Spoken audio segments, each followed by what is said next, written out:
મહેસાણા જિલ્લાના કડી મુકામે 15 વર્ષ બાદ એએસપીના સ્થાપક પ્રવીણ તોગડિયા પહોંચ્યા। તોગડિયાએ હિન્દુ સમાજને એકજૂટ રહેવા આહ્વાન કર્યું। તેમણે નવરાત્રી દરમિયાન દીકરીનું પૂજન, દશેરાના દિવસે શસ્ત્ર પૂજન અને દિવાળી પ્રસંગે ગરીબ બાળકોને કપડાં તેમજ મીઠાઈ આપવાની પ્રથા શરૂ કરવાની વાત કરી। સાથે જ હિન્દુઓની સંખ્યા જાળવવા કડક નિયમોની જરૂરિયાત વ્યક્ત કરી। તોગડિયાએ સૂત્ર આપ્યું કે 3 વચ્ચે હિન્દુ સચ્ચે અને રોજગાર નોકરીમાં હિન્દુઓને પ્રાથમિકતા આપવાની માંગણી પણ કરી।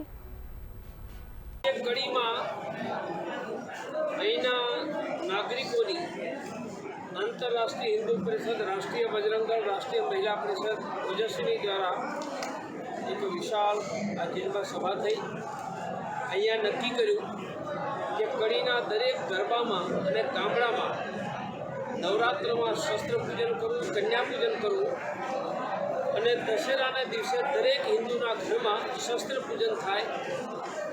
દિવાળીને અમાસને દિવસે દરેક હિન્દુના ઘરમાં લક્ષ્મી પૂજન થાય અને જૂના સારા કપડાં કાઢીને ગરીબોને આપવા અને ગરીબ બાળકોને 1 કિલો મીઠાઈ આપવી એવી વ્યાપક યોજના બનાવવાનું બધા પાસે નક્કી કર્યું।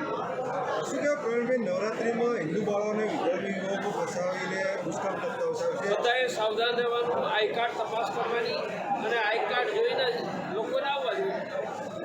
તમે આરપી પટેલનું નિવેદન હતું 3 થી 4 બાળકો છે, આપે સમાધાન આપ્યું હતું કે મારું આરપી પટેલ, મોહનજી ભાગવત બધાનું એક જ છે, 3 બચ્ચે હિન્દુ સચ્ચે। દાદા, અમૃત ચાલીસા જે વાત કરે, અમૃત ચાલીસા કેન્દ્રો શરૂ કરવા કેટલા શરૂ થયા અને કેટલા કરશો? હજારો શરૂ થઈ ગયા છે, 1 લાખ સુધી 1 વર્ષમાં પહોંચવાના છે। પ્રવીણભાઈ, થોડા દિવસ પહેલાં અમદાવાદમાં પણ બીજું મારા બાળક હવે આવો બનાવો વધી રહ્યા છે, શું કહેશો? એ જ બતાવે છે કે હિન્દુ સુરક્ષિત નથી, આપણા સ્કૂલમાં બાળકો સુરક્ષિત નથી, લવ જિહાદની બહેન બેટીઓ સુરક્ષિત નથી। એટલે હિન્દુઓ જાગો, સંગઠિત બનો। આંતરરાષ્ટ્રીય હિન્દુ પરિષદ, રાષ્ટ્રીય બજરંગ દળ એક અવાજે તમારી સાથે ઊભા રહેશે।